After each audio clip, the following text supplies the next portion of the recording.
Efectivamente, la emisión está comenzando y estamos comenzando nuevamente nuestra tertulia a la carta, reencontrándonos después de la pequeña pausa con relación a la Semana Santa. Pero bueno, ya estamos nuevamente por acá. Saludamos a todas las personas quienes nos acompañan como es habitual desde diferentes partes del mundo.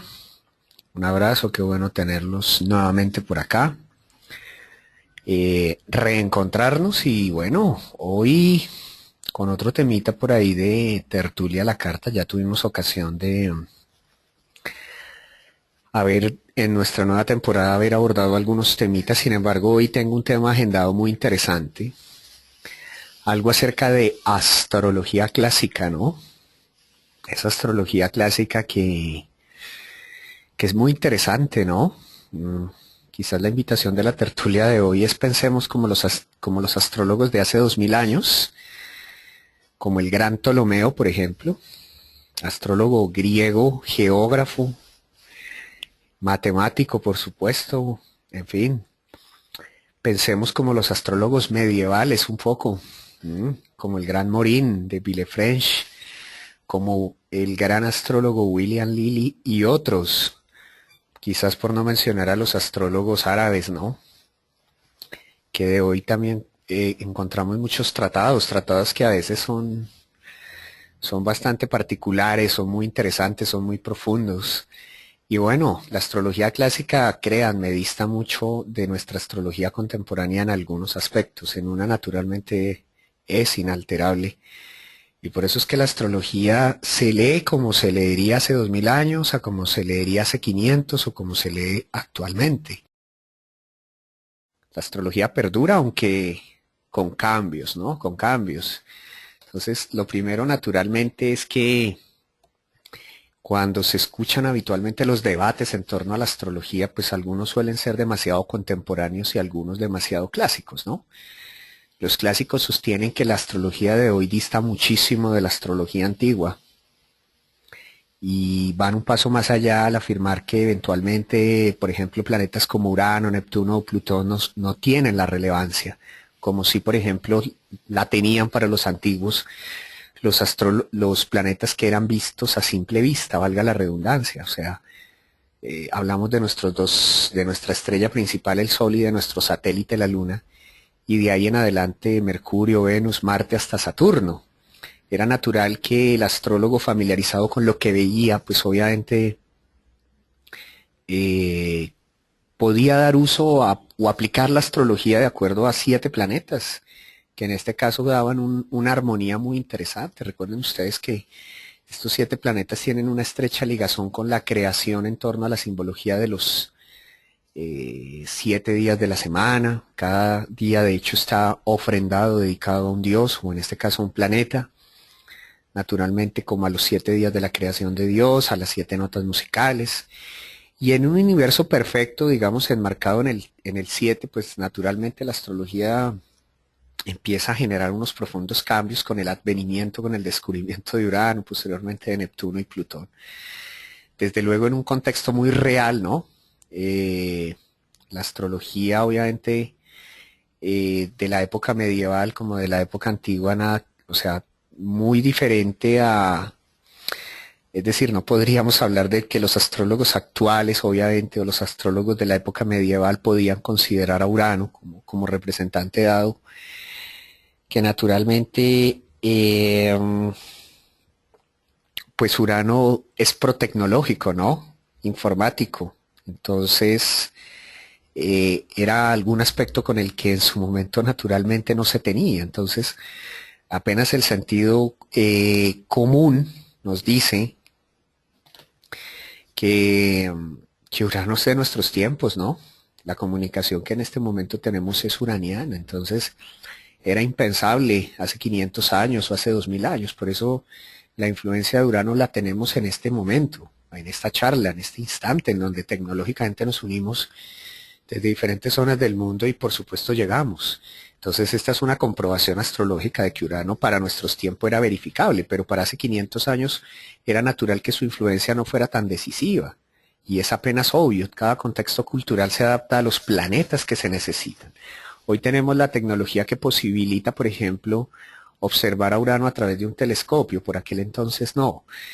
Hoy en día, por ejemplo, encontramos que Urano representa la física atómica, subatómica, relativista, es decir, todo el grado de, digamos todo este infinito mundo que nos habla de un espectro más grande que el de la clásica y tradicional física clásica, de la física clásica que situaba, digamos, dentro de las leyes de Newton y por supuesto anteriormente las de Kepler, un universo casi que físico estable, ¿no? Cuantificado, cualificado. Hoy día Urano nos da demostraciones clarísimas de ese mundo subatómico, relativista. Hemos presenciado no solo las guerras de antaño, que eran guerras de Marte, sino presenciamos hoy guerras con armas así llamadas de destrucción masiva.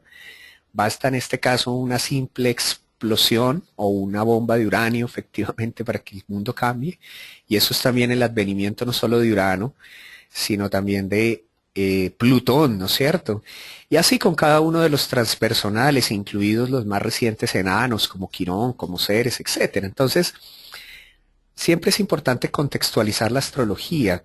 La, la astrología que se practica hoy es la astrología de nuestro tiempo, pero no por ello debemos omitir ni desatender lo que en un momento fue la astrología clásica, ¿no? De hecho, debemos honrarla, ¿no? Debemos tratar de exaltarla, debemos tratar obviamente de reconocer que fue una astrología muy sólida y algo que tenía la astrología antigua era su absoluto y total determinismo, ¿no? Lo cual hacía que efectivamente fuera una astrología categórica, o es blanco o es negro. Hoy en cambio nuestra astrología a veces resulta un poquito más relativa, ¿no? Para gusto de muchos, sobre todo los de énfasis psicológicos, es excepcional, pero para la astrología predictiva resulta muchas veces tibia, ¿no? Puede ser, puede que no, ¿no? Entonces el astrólogo antiguo se caracterizaba efectivamente por buscar predicciones exactas con minuciosidad de detalles, pero basándose justamente en 7 planetas. Por eso la tertulia de hoy es un reconocimiento a la astrología clásica, a la astrología antigua, además porque la astrología antigua tenía unas formas de lectura muy distintas, teniendo en cuenta que eran 7 planetas. Estos planetas tenían una especie, digamos, de, ¿qué les digo yo?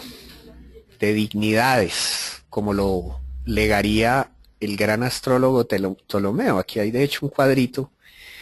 Yo este cuadro lo uso mucho en astrología horaria, pero aquí está la que en su momento era la tabla de dignidades de acuerdo a Ptolomeo. De esa tabla de dignidades, créanme que en una de estas tertulias vamos a seguir hablando, cómo los astrólogos clásicos conciben una astrología bajo un lenguaje muchas veces un poquito diferente, ¿no? Naturalmente con los 12 signos, que son los que vemos, pues digamos, en la primera columna. Ahí vemos pues la relación habitual de Aries a Piscis, con una segunda columna que pues no nos es indiferente, realmente es la tabla del domicilio, la regencia, pero recuerden que aquí estamos trabajando 7 planetas, entonces vemos a Marte como regente, vemos a Venus como regente de Tauro, a Marte de Aries, a Mercurio de Géminis, a la Luna de Cáncer, al Sol de Leo, nuevamente vemos a Mercurio a Virgo, nuevamente vemos a Venus a Libra, vemos a Marte con Escorpión, vemos a Júpiter con Sagitario, vemos a Saturno con Capricornio, vemos a Saturno con Acuario y vemos a Júpiter con Piscis. Toda esta bella escala pues obviamente nos da a entender que efectivamente pues no se necesitaban para ese momento ciertos aspectos tan avanzados, tan amplios, sino simplemente con lo esencial se podía extraer mucho. Nótese que en la segunda columna vemos el grado de exaltación. Lo que pasa es que la exaltación antiguamente, o en términos prácticos, se lee o se interpreta de una forma distinta. Acá vemos, por ejemplo, la exaltación del Sol en Aries.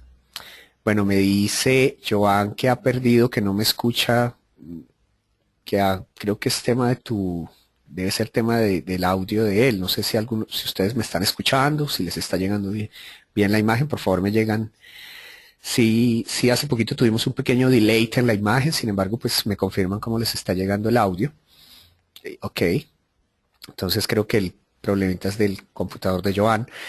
Bueno, fíjense que la exaltación es más o menos como la conocemos. Entonces, esta exaltación de, del Sol en Aries, de Venus, de la Luna en Tauro, del nodo en Géminis, de Júpiter en Cáncer, de Mercurio en Virgo, de Saturno en Libra, del nodo sur en Sagitario, de Marte en Capricornio, de Venus en Piscis. Ok, digamos que ahí esa cuadrita, digamos, ese punto, además se especifica con un grado. Entonces dice que no solamente el Sol está exaltado en Aries, sino su máximo punto de exaltación, digamos, son los 19 grados, digamos, de Aries. Entonces esos grados, pues ya les explicaré, provienen obviamente de lo que parecen ser puntos críticos en donde la posición sobre todo de la Luna tiende en el paso sobre la eclíptica a generar un grado de intersección de acuerdo al concepto de las mansiones lunares hindúes. Digamos que en torno al concepto filosófico de esos grados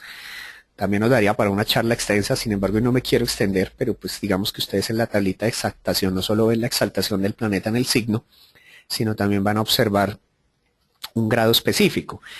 Como contraste, en las dos últimas casillas se observan lo que nosotros conocemos como detrimento y caída, que son en esencia pues más o menos los mismos. O sea que en este caso, si por ejemplo Marte tiene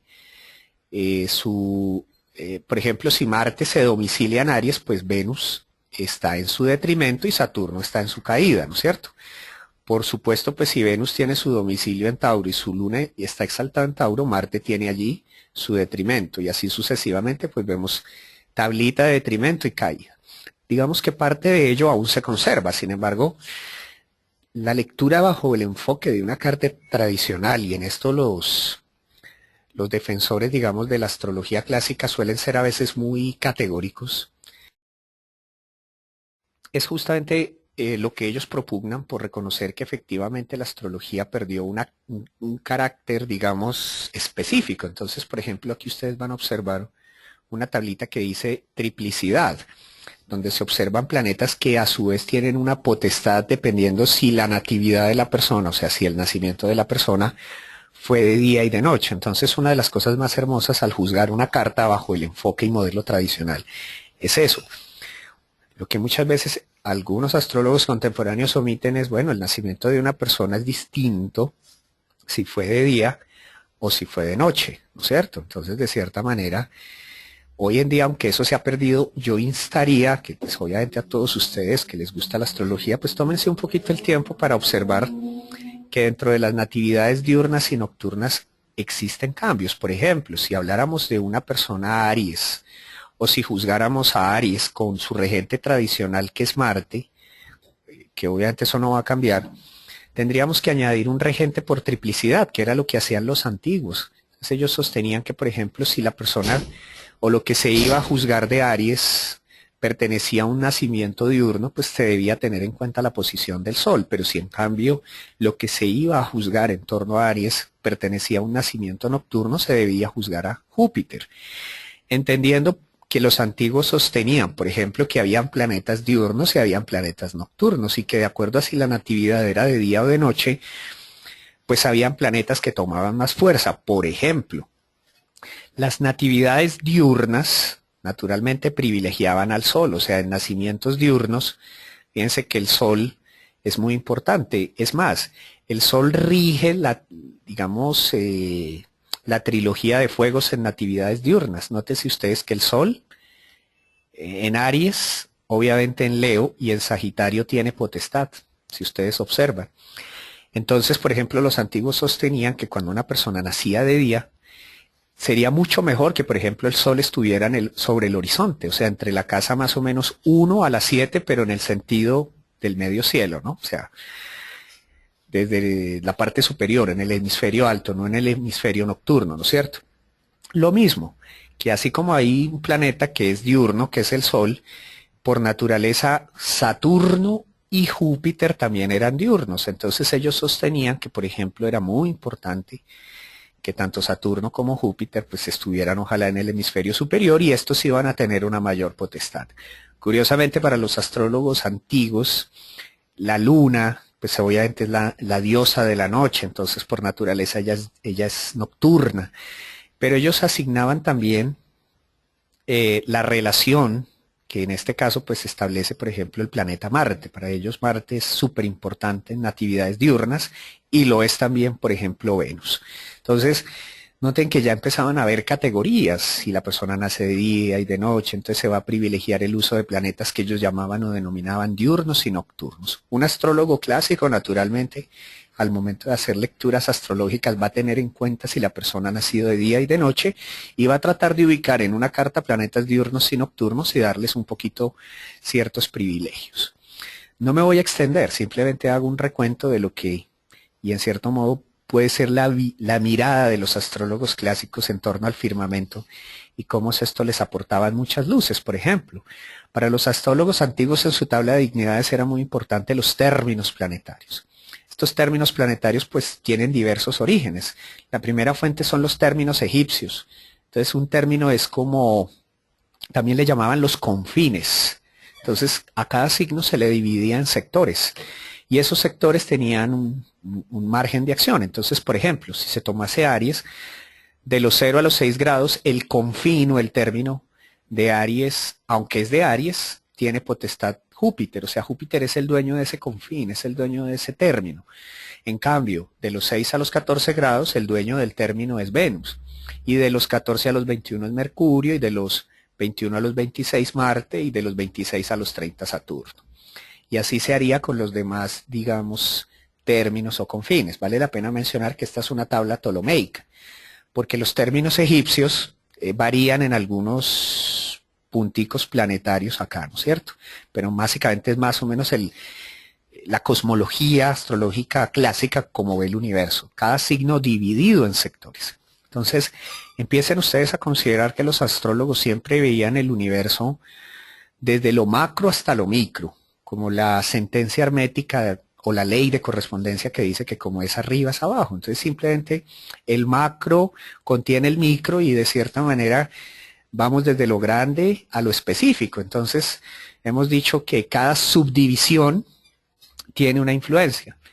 De esas subdivisiones de los términos, por ejemplo, se van a la de los decanatos, también se les llama las fases o incluso las caras, como vemos acá. Esos decanatos hoy día se emplean aunque con regencias distintas. O sea, contemporáneamente lo que se usa es usar el decanato, pero asignando cada segmento de 10 grados a la triplicidad del elemento. O sea, si Aries es Aries, contemporáneamente se dice que los primeros 10 grados son de Aries, los otros de Leo y los últimos de Sagitario. Pues fíjense que estos decanatos tienen un origen muy diferente en la antigüedad. Estos decanatos eran leídos bajo la concepción babilónica, en la cual a cada sector de 10 grados se le asignaba un regente. Ese regente, por ejemplo, para Aries es Marte los primeros 10 grados, el Sol los segundos y Venus los terceros 10 grados. Estos términos caldeos, también se les llama así, o estos decanatos caldeos, pues difieren un poquito de la concepción actual. Si por ejemplo ustedes miran a Cáncer en sus decanatos, los primeros 10 grados son de Venus, los terceros de Mercurio y los últimos obviamente son de la Luna. Entonces un astrólogo clásico lo que hace es observar la posición de un planeta situándolo sobre todo en la triplicidad, si nació de día o de noche, tratar de ubicar el término del planeta, quién es el representante del término, cuál es el regente del término, cuál es el regente del decanato, y a través de eso se establecía la fuerza o debilidad de un planeta. Bueno, casi que consecuentemente a ello, en la astrología hindú encontramos, por ejemplo, los duats. Me suena más fácil decir duats, que es una palabra para encontrar que cada signo del zodiaco, por ejemplo, era dividido en 12 sectores. Entonces ellos son aún un poquito más, como les digo yo, más minuciosos. Entonces, por ejemplo, los primeros 2.5 grados del signo Aries está representado por un planeta y de los 2.5 a los 5 está por otro, etc. Entonces esos duats son pequeñas subdivisiones del zodiaco. Y bueno, y ustedes podrían seguir y seguir y seguir tratando de hacer subdivisiones. Lo que ocurre es que los astrólogos antiguos obtenían estas analogías y a través de estas analogías encontraban la fuerza de un planeta, la dignidad de un planeta. Entonces son términos comunes encontrar que un planeta, por ejemplo, tiene dignidad esencial. Entonces cuando un planeta está en dignidad esencial es porque, por ejemplo, puede estar en su signo de domicilio o de exaltación. También puede estar en un detrimento o en una caída, o sea, hasta en una debilidad esencial. Pero también puede estar en el dominio de su confino, de su término, o podría estar en su decanato. Entonces ahí se hacía una valoración en torno al término, al decanato, a la triplicidad. Una vez se hacían esos estimativos, se sacaban los almutens, que es una palabra breve, para definir un poquito la fortaleza de un planeta en torno a la carta. ¿Cuál era el almuten de la carta? O sea, el regente de la carta. ¿Cuál era el planeta que tenía más fuerza? Pero también se podrían ubicar los almutens de cada casa, o sea, los regentes de las casas, cuáles eran los planetas que de esa manera tenían más dignidades. Posteriormente ellos nos daban toda una enseñanza en torno a los aspectos planetarios y clásicamente interpretados, pues cada aspecto planetario tenía una particularidad y era su dignidad también, no solo esencial, sino accidental. O sea, para el astrólogo antiguo era muy importante la dignidad accidental. Esa dignidad accidental es como la dignidad terrestre que llamaba Morin de Villefranche, o sea, un planeta en una casa privilegiada. Por ejemplo, puede que un planeta esté exaltado, que puede ser el Sol en Aries, pero si está en una casa de debilidad, pues ese planeta perdía fuerza. Entonces, por ejemplo, un Sol en la 6, ¿no es cierto? Para ellos, la casa 6 es una casa de debilidad. En cambio, ese mismo planeta exaltado en la casa 10 es una dignidad accidental, porque es el medio cielo, porque es un ángulo, o incluso la casa 1. Entonces encontramos una maravillosa, por ejemplo, una maravillosa, ¿qué les digo yo? Analogía, en donde encontramos que cada planeta tiene sus casas de gozo.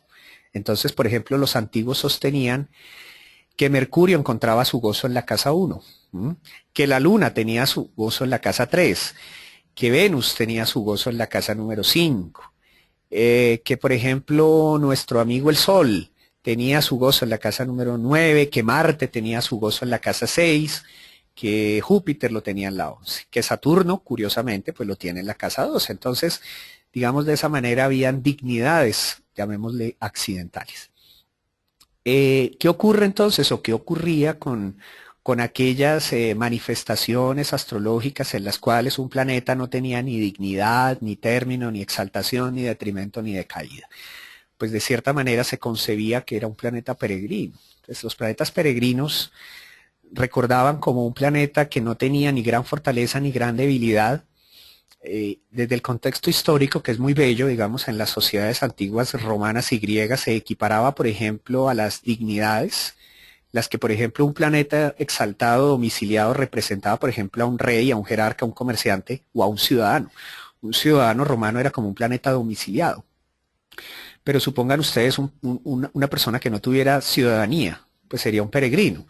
Pero imaginen ustedes un esclavo, ese sería una persona que viviría en caída o en detrimento. Entonces, en cierto modo, el macro y lo micro era la analogía entre los planetas y naturalmente sus implicaciones en torno a lo que era la cotidianidad de la vida.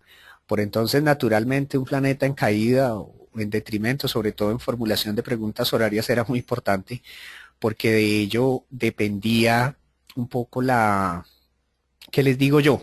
De ello dependía un poquito la posibilidad de que un rey cayera, la posibilidad naturalmente de que un esclavo, de que una persona de bien, entre comillas, fuera hecha prisionera por un ejército rival, la posibilidad naturalmente de que una ciudad fuese invadida, en fin.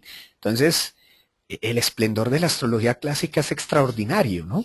Y para entonces sus dignidades y su forma de lectura exigía. Entonces ustedes toman un libro antiguo y empiezan a leer Júpiter en los términos, en Aries en los términos de Mercurio, con su recepción mutua o con su receptor, que en este caso es como una especie de dispositor haciendo cuadratura y oposición, etcétera. O sea, son terminologías, pero que para ellos representa obviamente cosas que a veces en la astrología contemporánea, pues a través de formas diferentes de lectura, no sé si se llegan a los mismos o no aciertos. Yo en lo personal pues he constatado cartas bajo la metodología antigua y muchas de las constataciones siguen siendo veraces y efectivas, pero cuando voy y reviso la lectura tradicional pues me resultan también veraces y efectivas. Entonces yo lo que invito con esa tertulia es que uno nunca se debe cerrar al espectro de limitarse a una percepción astrológica.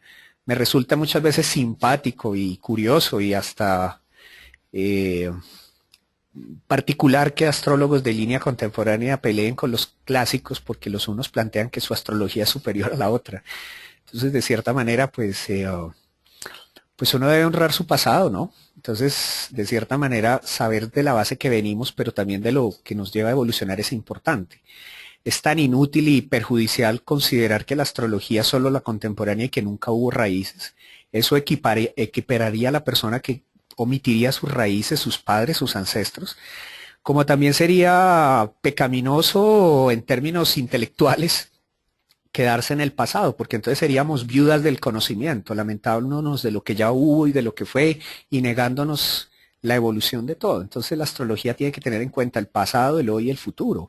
Habrán procesos evolutivos del conocimiento que nos llevarán a redescubrir o afianzar unas temáticas astrológicas nuevas. Y si ustedes captan mi idea, yo creo que con todo esto lo que les quiero transmitir es que con 7 planetas y con las dignidades antiguas se puede hacer una lectura y se puede llegar a datos muy exactos y que evidentemente con nuestra lectura actual también y que por eso la astrología es universal y que por eso aunque las lecturas sean distintas y los enfoques, creo que un enfoque no desmerita al otro. Y por eso el respeto que se merece el astrólogo clásico es similar a al respeto que se puede generar en cuanto al astrólogo contemporáneo, tratando de convertir a la astrología obviamente en una ciencia madre y por supuesto en una ciencia que para el macrocosmos que nos atañe hoy día suple las necesidades, como sabemos efectivamente que esta astrología, la astrología clásica, suplió las necesidades de los astrólogos de su tiempo. O sea, ustedes miran los grados de asertividad que muchos astrólogos trabajaban y era muy importante, ¿no? Por aquel entonces el astrólogo no bastaba con que diera un criterio, muchas veces su criterio o su predicción era también el sinónimo de su buena vida o incluso de su muerte, ¿no? Entonces, de cierta manera, la responsabilidad también exigía, máxime cuando nuestros antiguos obviamente disponían de herramientas que a lo sumo les permitía obviamente elaborar una carta con los criterios matemáticos y con todo el tiempo del mundo. Hoy día la tecnología uraniana nos posibilita calcular una carta astrológica, un horóscopo en menos de un minuto, motivo por el cual pues el tiempo, la simbología de Saturno cada vez es trascendida por su padre Urano. Aquel mito de la castración del tiempo, Saturno-Urano es extraordinario y eso día a día lo vemos. Por eso cada tiempo ha tenido su contexto. Un hecho muy importante, los planetas según la tradición antigua tenían unas potestades, que son estas que ustedes observan, pero por ejemplo, habían situaciones en los planetas o en ciertas zonas de configuraciones astrológicas que hablaban de conflictos. Por ejemplo, se habla mucho de los planetas en combustión. Entonces se decía que un planeta en combustión o bajo los rayos solares era un planeta que estaba, por ejemplo, muy cercano al Sol. O sea, era como si el Sol lo quemara. Hay temas como muy interesantes, como la importancia que se da en la antigüedad en torno a los aspectos aplicativos y separativos. Cuando un aspecto está en vía de formación o cuando el aspecto se está separando, ¿de acuerdo? Cuando se separa, pues tendría una influencia distinta cuando se está formando. Para eso hay que tener en cuenta que las velocidades. Entonces, de ahí en adelante vienen técnicas que hoy día, por ejemplo, desconocemos. Por ejemplo, la recepción de luz. Entonces, que un planeta se separaba de un planeta y tomaba contacto con otro. Era como una especie de emisario. Aspectos tales como la recepción mutua, las recepciones por exaltación. Entonces, se encuentra uno con un lenguaje muy bien estructurado para el tiempo y que hoy día puede ser también usado en beneficio de la astrología.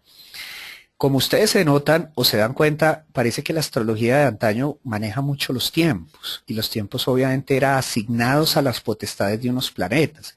Desde la lectura natal, este cuadro habla mucho. En una horaria o en una carta natal, este cuadro da muchísima información. Pero, por ejemplo, los astrólogos antiguos también sostenían que los planetas, a través del septenario, o sea, de sus 7 planetas, representaban edades. Esas edades astrológicas son muy importantes, debido a que, por ejemplo, aquí saqué una pequeña imagen.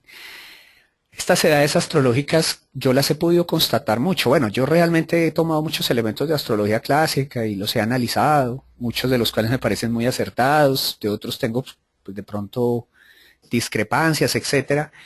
Pero independiente a todo, hay una cosa muy llamativa de la astrología antigua y es que pues ellos hablaban mucho de ciclos y los ciclos como se entienden antiguamente a hoy son distintos. Por ejemplo, ellos hablaban de cronocratores, que son como planetas que representan ciertas edades importantes en la vida.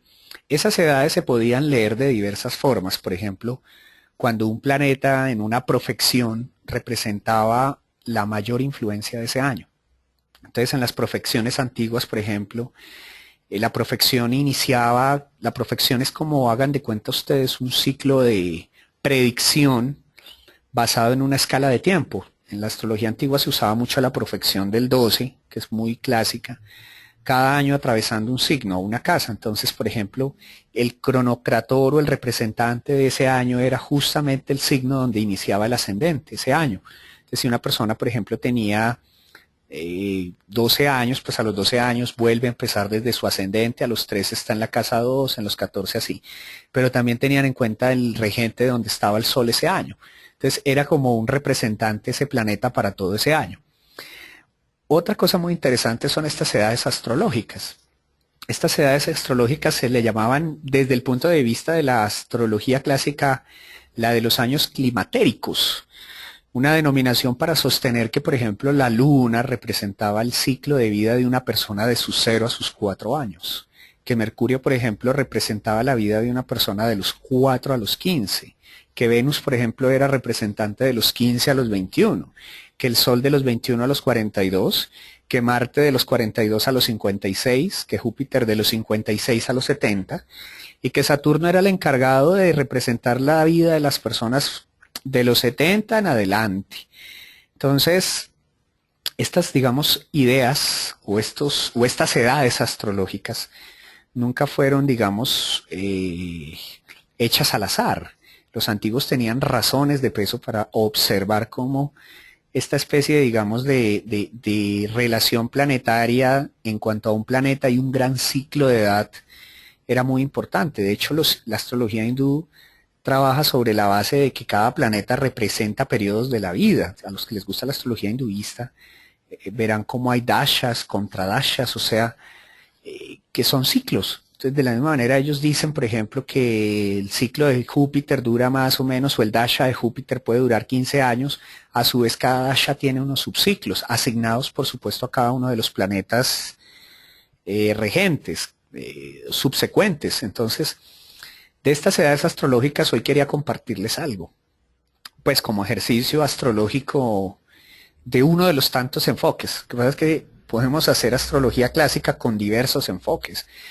Pero este a mí particularmente y en lo personal me gusta mucho, que es el de las edades astrológicas, o sea, cómo cada ciclo de nuestras vidas va íntimamente relacionado a un planeta. Entonces, los antiguos sostenían que efectivamente la luna era representante de los sucesos propios de un ser humano desde su nacimiento, incluso desde su concepción.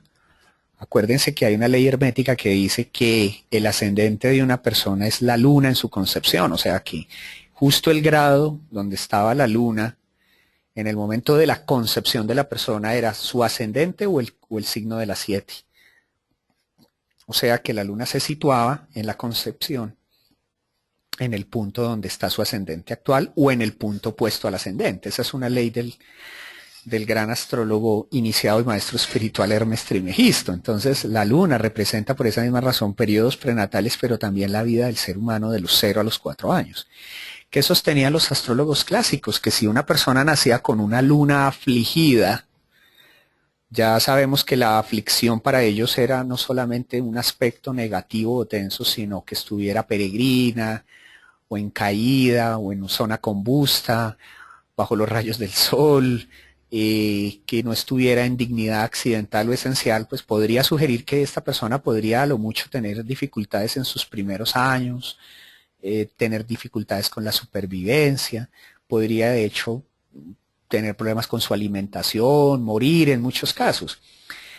Yo lo que he podido observar a la luz de las observaciones es que la luna sí confirma las observaciones, por ejemplo, de los astrólogos antiguos con las más recientes de los neurólogos, o con concepciones un poco más de psicólogos transpersonales que afirman que, por ejemplo, los niños durante sus primeros 4 años de vida son uno con la mamá. Por más de que el niño ya intente caminar, hablar, etcétera, su campo energético está muy ligado al de la mamá. Y eso es evidente. Los problemas o las enfermedades de los niños en los primeros años son problemas del entorno, sobre todo pues de la figura materna, pero pues si a la mamá le afecta la relación con el padre, pues le va a afectar la relación con su vida, con su trabajo, etcétera. Entonces, una observación muy interesante. Si alguno de ustedes tiene una luna afligida en su carta, pues mírenlo no solamente bajo como lo conciben la astrología clásica, simplemente observen sus cuadraturas, sus oposiciones. Sí, si la tienen afligida en cierta zona, pues obviamente analicen y traten de observar y constatar si efectivamente se corresponde a periodos de 4 años o de lo que ustedes sepan fue su época de sus primeros 4 años, cómo fue, en qué términos se vivió, qué circunstancias hubo. En lo que yo he podido constatar, la luna sí nos ilustra ese periodo sensible, que es instintivamente el protector. En las tradiciones esotéricas se sostiene que durante esos primeros años de vida se forma el campo etérico, que es como la contraparte al cuerpo físico, es allí donde habitan o se dan o se genera contacto con los chakras. Estos a su vez guardan una relación, digamos, con las glándulas endocrinas del cuerpo, entonces lo cual se dice que efectivamente registros, temas psicológicos, ambientales, se almacenan en este cuerpo etérico y pueden condicionar temas de salud o temas de comportamiento. Neurológicamente se dice que un niño en los primeros años es susceptible a aprender, si así lo deseara, crear condicionamientos o registros que a veces es muy difícil modificar, porque eso es la luna, el registro, lo que se genera de impresión en un ser humano. Bueno, los astrólogos antiguos sostenían que Mercurio representaba la época de los 4 a los 15. Experimentalmente, pues obviamente encontramos que también es así. Es la época en donde una persona o un ser humano pues empieza a tomar contacto muchas veces con los hermanos, muchas veces con sus pares. Los pares del niño, ¿quiénes son? O los hermanos o son habitualmente sus compañeros de colegio, el ingreso al colegio. Pero también es la manifestación del habla, ¿no? De hablar, de expresarse, de aprender a escribir. O sea, el símbolo de la escritura es muy mercurial. También viene a ser una época de reconocimiento a través de sus indicios, porque Mercurio es el eterno Dios joven, es la adolescencia, es el crecer en ideas, en fin, es la época del colegio, de los inicios de la adolescencia, de la juventud, de la rebeldía.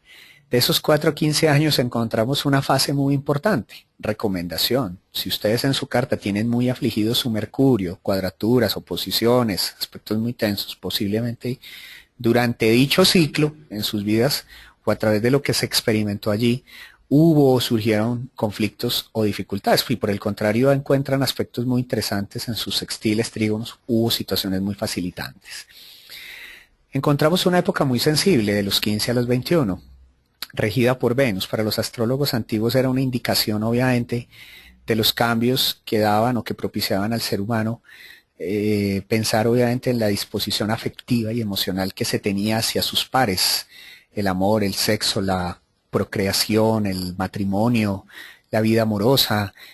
Hoy día se sostiene que son los cambios sustanciales en la mujer que inducen, por ejemplo, sus cambios a nivel de estrógenos, lo cual la embellece, la estimula.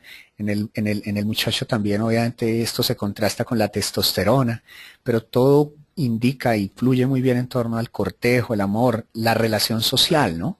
Que está muy dignificada, obviamente, en esta etapa de Venus.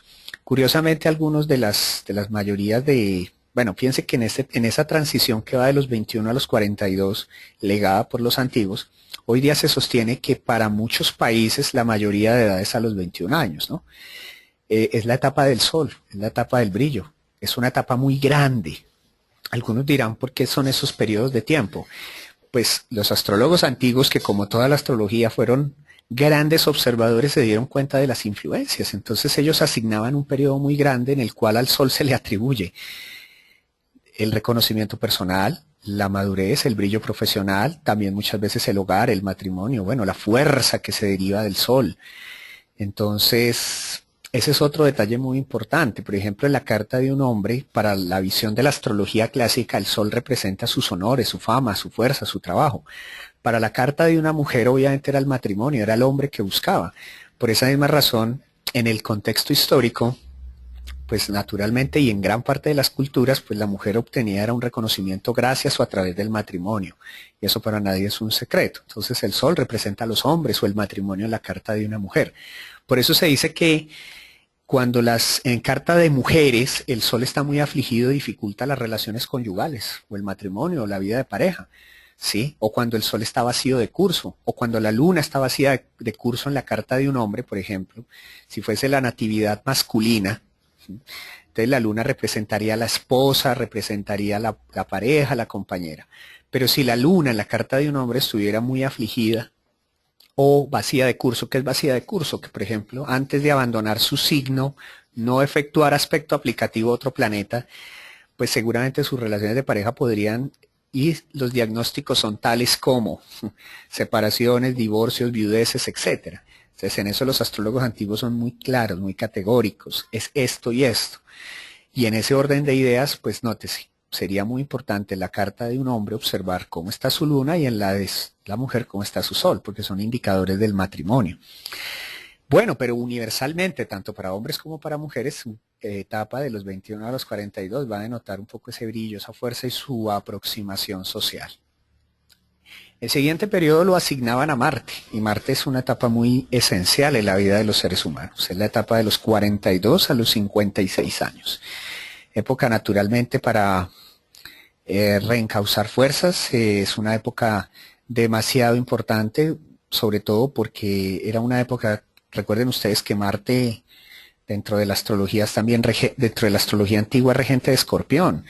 Entonces esta época climatérica coincide con el ciclo de Hiparco, que sostenía que la época de los 49 a los 56 era una época de decisiones, de a veces descensos vitales, de crisis existenciales, denotados por la profesión, por la vida, por las muertes, entre otras, porque acuérdense que los antiguos sostenían, y esto es muy importante no olvidarlo, que el sol y la luna son dos principios arquetípicos universales del día y de la noche, de lo masculino o de lo femenino, llamémosle de alguna manera, que pueden ser benéficos o no dependiendo de donde se emplacen.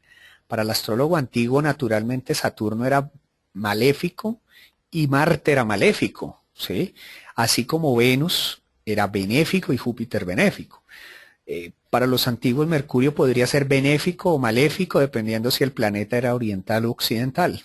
O sea, si salía antes del Sol o después del Sol. Lo mismo ocurría un poquito con la Luna y el Sol dependiendo de sus aspectaciones.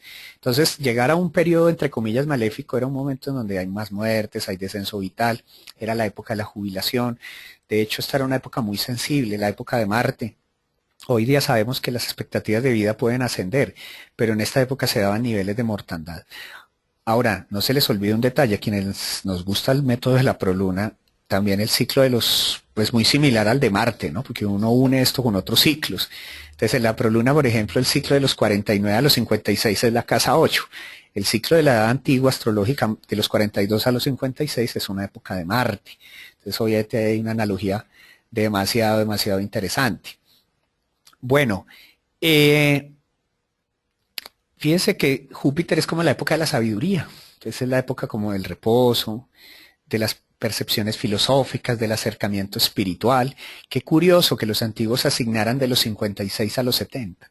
En la proluna, por ejemplo, la 56 es el inicio de la casa 9. Entonces aquí la persona al estilo o de la manera más jupiteriana quiere visualizarse de una manera más espiritual, hallar sus raíces, transmitir su sabiduría, enseñar a otros lo que ha aprendido, a lo mejor viajar, ¿sí? No solo en su alma, sino también a nivel físico. O sea, es un tiempo para hacer o para vivir muchos de esos procesos que brindan sabiduría, paz, cordialidad. Es una época muy interesante. Sin embargo, pues llegaríamos al ciclo de Saturno, que para los antiguos era la época del frío, ¿no? El frío que llega con la edad y con las enfermedades de la edad. Por eso las enfermedades de la edad, los antiguos sostenían, bueno, hay que tener mucho cuidado con el frío. Entonces los fuertes y crudos inviernos que naturalmente se asignan a la época de Saturno y Capricornio en el solsticio de invierno en los países del norte. Recuerden las Saturnales. O recuerden también los problemas óseos que de allí se derivan. Entonces, de cierta manera, es también el maestro, son los confinamientos, es que de cierta manera Saturno nos limita, pero también nos brinda la sabiduría, nos brinda la maestría. Puede ser esa sensación donde volvemos a veces a depender, nos sentimos bajo el rigor de la vida y del destino. Entonces ellos sostenían que cuando un Saturno era muy afligido eran épocas muy difíciles. Sin embargo, si Saturno estaba bien aspectado, podría ser la época donde se honraría la vejez como algo demasiado importante. Entonces, un ejercicio que hoy quiero invitar a que ustedes hagan es ubiquen sus planetas. Bueno, de la astrología antigua se pueden usar muchas técnicas, demasiadas, créanme. Esta es una de las tantas. Identifiquen sus edades astrológicas y esas edades astrológicas pues seguramente permitirán establecer qué sucesos globalmente han enmarcado esas etapas y de qué manera de pronto aproximarnos a lo que puede ser un diagnóstico, que como ya hemos dicho para los antiguos eran reglas claras, no eran reglas tan relativas como nos parecen describir. Bueno, aquí tengo algunos comentarios y algunas observaciones en torno a lo que ya he hecho ya y nos ha comentado. Dice Diego que nada que ver los decanatos antiguos con los que hoy se maneja, sí, nada que ver. Y yo la verdad es que, pues yo te soy franco, Diego, yo uso los dos y realmente hay muchos aspectos de los decanatos antiguos que tengo en cuenta para juzgar temas astrológicos muy concretos, sobre todo de horaria. De astrología horaria son muy significativos. Dice María Patricia que ella tiene Saturno en la 12. Entonces, cuando se dice que un planeta tiene dignidad accidental es porque Saturno está en su casa de gozo. Entonces, no es que aminore, como dicen ellos, o plantean los astrólogos antiguos, la negatividad del mismo, pero pues si hubiera una casa de cierto gozo es esa. Entonces, en lo que se puede apreciar Saturno nos plantea lo que hemos dicho acá. Es el tema de la soledad, de la interiorización, de la maestría, del tiempo, de nuestros ancestros, bueno, todo eso que honramos. Y un Saturno en 12, por obvias razones, allí se siente muy bien. Entonces, ¿qué decían los antiguos? Que si un planeta, por ejemplo, como Saturno en la 12, recibiera aflicciones, pues no sería tan difícil que si lo recibiera en otra área, ¿de acuerdo? Lo mismo, si alguien tiene a Venus en la 5, pues es un planeta en su casa de gozo. Y si llega a tener un trígono, pues va a ser mucho más poderoso que si lo tuviera en casa 3 o en 8, ¿de acuerdo? Entonces, nótese que pasamos de lo general a lo específico. Me pregunta Isabel Rocío, ¿qué pasa cuando cualquiera de estos planetas en nuestra carta natal están inaspectados? ¿Cómo lo interpretaríamos? Bueno, no ocurre que, bueno, es decir, un planeta puede estar inaspectado, ciertamente se dice que un planeta, hablando en terminología clásica, un planeta inaspectado es un planeta feral. Lo que ocurre es que es un planeta potencialmente muy fuerte, es un planeta muy marcado. Habría que ver cuál es ese planeta, ¿no? Porque no necesariamente es que cuando tú ya viste la tablita de dignidades, pues hay que ver qué dignidad tiene ese planeta. Si está en exaltación, si está en caída, si tiene dignidad accidental, qué casa ocupa. Entonces, técnicamente hablando, hay muchos recursos para tomar ese planeta feral. ¿No es cierto? Y es un planeta potencialmente fuerte, ¿no? El hecho de que no tenga aspectos no quiere decir que no tenga su influencia. Lo que pasa es que un planeta inaspectados es fuerte, es potencial. A veces tiene vía de exteriorizarse, entonces tiene dificultades de exteriorizarse hacia otras áreas. Un planeta inaspectado es como un planeta que basa su fuerza en las dos casas que representa, en la que rige y en la que ocupa. Entonces la casa que rige y la que ocupa son demasiado importantes. Dice que Saturno, dice Ana Luisa que por ejemplo es un Saturno inaspectado en domicilio. Bueno, ese es un Saturno poderoso, pero como está en domicilio en Capricornio garantizaría el paso del tiempo como esa bendición. Ahí aplicaríamos aquello de que entre más pasa el tiempo se vive mejor, a semejanza del vino, y lo que representa el paso de la edad como el vino, el esplendor. Obviamente, hay que ver en qué casa está, hay que ver de pronto otras configuraciones de la carta, pero esa es una indicación de que es muy potencial el planeta allí. Se asimila a la experiencia, ¿no? Se da el paso o el apoyo de personas de edad, con el tiempo, con la vida. Entonces, fíjense ustedes que aquí la percepción o la manera de enfocarlo es demasiado clara y demasiado concisa. Entonces, para cuando se miran astrologías clásica, un aspecto es negativo y es negativo. Obvio, hoy estamos en una edad y ahí es donde también yo posiciono la astrología también como un engranaje transpersonal. Es cierto que tras una crisis hay una ventaja evolutiva para el alma, sí, esa es la relatividad de las cosas. Lo que ocurre es que en el diagnóstico antiguo se buscaba el juzgar hechos como son en torno a parte externa, no tanto la percepción psicológica que de aquí se obtuviera. Bueno, entonces noten ustedes que nos sienta bien tomar enfoque desde los clásicos. Los clásicos yo creo que siempre tienen muchas cosas por ofrecernos. Es una astrología amplia, bonita, hermosa, incluso en su concepción, como lo es la actual. Cada una aporta en el contexto histórico que le corresponde a algo y de cierta manera era el objetivo de nuestra tertulia el día de hoy. Entonces ya estamos cerrando. Obviamente si tenemos por acá preguntas, observaciones adicionales, eh, se hacen. Si alguien incluso nos quiere aportar algo también con mucho gusto, nos quedan más o menos 5 minuticos, entonces es un tiempo pertinente para un abrebocas de lo que es astrología clásica. La astrología clásica tiene leyes de lenguaje, son leyes de lenguaje específicas. Los astrólogos antiguos legaron un lenguaje muy interesante que hay que saberlo interpretar, hay que tener unos códigos de lectura. Los astrólogos medievales incorporaron otra, por ejemplo, a través del gran astrólogo Morín. Y hoy en día, en el sistema que yo empleo también es un sistema que maneja una lectura, pero bajo unos códigos.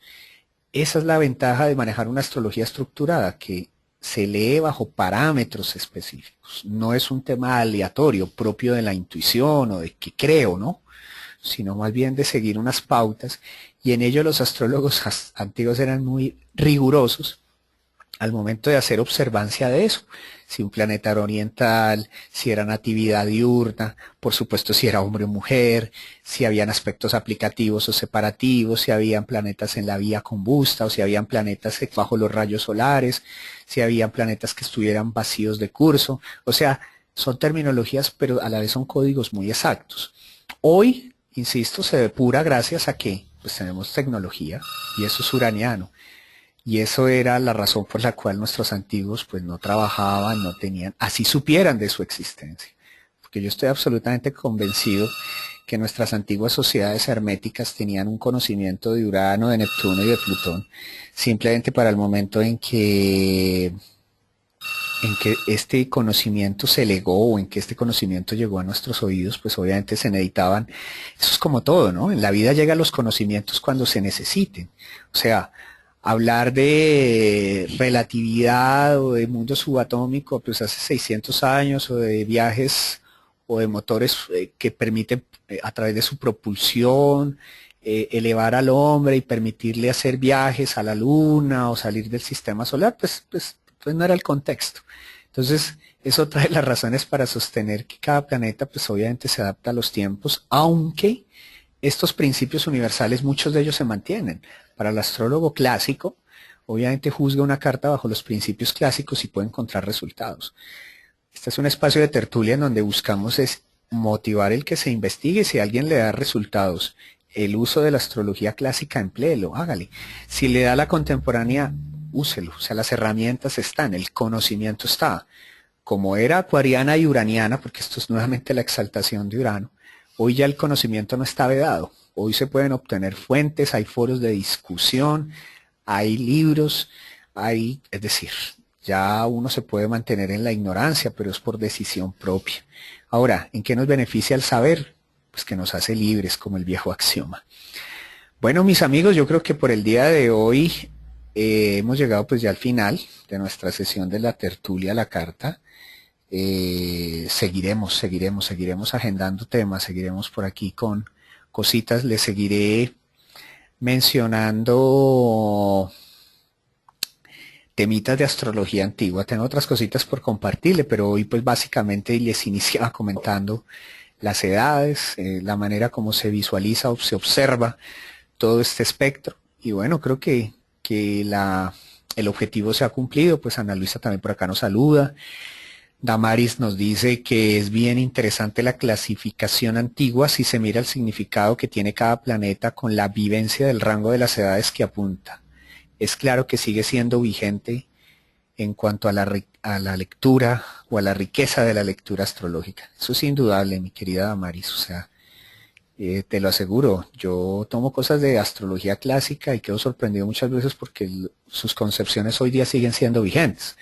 Obviamente, yo sí les recomiendo, por más astrólogo clásico que se quiera, si omitimos, porque uno no puede caer en la función excesivamente ortodoxa del astrólogo clásico que omite Urano, Neptuno y Plutón.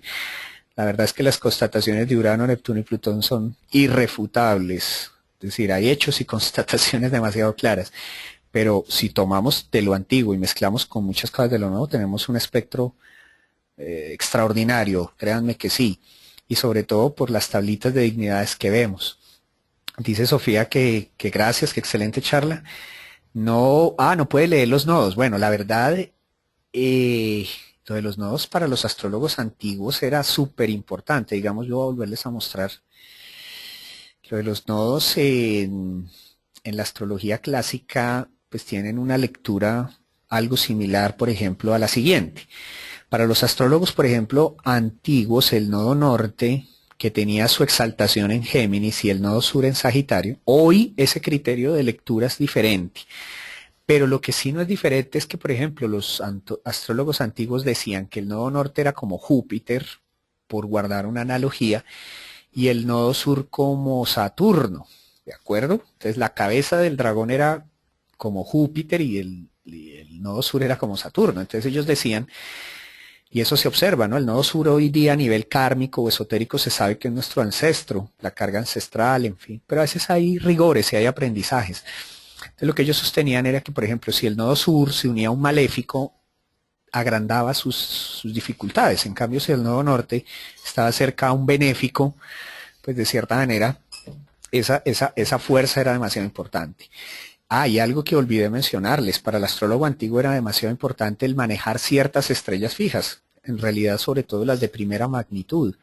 Entonces, desde Ptolomeo tenemos, por ejemplo, un listado de estrellas importantes, en las cuales, por ejemplo, el astrólogo antiguo basaba muchos de sus hechos. Las más, digamos, famosas son, por ejemplo, Algol, que está más o menos en los 26 grados de Tauro. Esta era la cabeza de la medusa, ¿no? Algol. Los chinos la llamaban cadáveres apilados, ¿no? Entonces era como, entre comillas, la estrella más nefasta. Usaban, por supuesto, la estrella de Sirio, Spica, Arcturus. Bueno, hay un tratado muy interesante que es el de Vivian Robson, que se llama Las estrellas fijas en astrología. Y ahí es el legado de Ptolomeo. Entonces, por ejemplo, las estrellas fijas se usaban en el diagnóstico y tenían analogías. Entonces, por ejemplo, se dice que la estrella, por ejemplo, Algol se asemeja a Saturno y Marte. ¿Sí? Que por ejemplo la estrella Sirio tiene relación con Júpiter y el Sol, que la estrella, por ejemplo, Antares es como Marte, etcétera. Entonces, dependiendo si la estrella fija estaba muy cercana en conjunción a un planeta, pues daba esos rasgos. Francamente, pues entramos a un terreno muy amplio. Lo de las estrellas fijas hay que manejarlo también con prudencia, pero yo simplemente les cuento, como los nodos son análogos a el nodo norte es análogo a Júpiter y el sur a Saturno, pues de cierta manera los astrólogos antiguos asignaban a cada planeta una relación. Bueno, esta es la tablita clásica y me pregunto por acá Ana Luisa que le gustaría ver nuevamente esta imagen. Con mucho gusto, mi querida amiga. Entonces, con esta imagen de las edades astrológicas, pues sí, ya estamos llegando justamente al cierre de nuestra sesión. Si alguien quiere hacer un comentario, hacer un ejemplo o algo, pues ya lo tendríamos que agendar para la próxima clase. Al igual, pues voy a seguir hablando de tipsitos astrológicos de astrología clásica.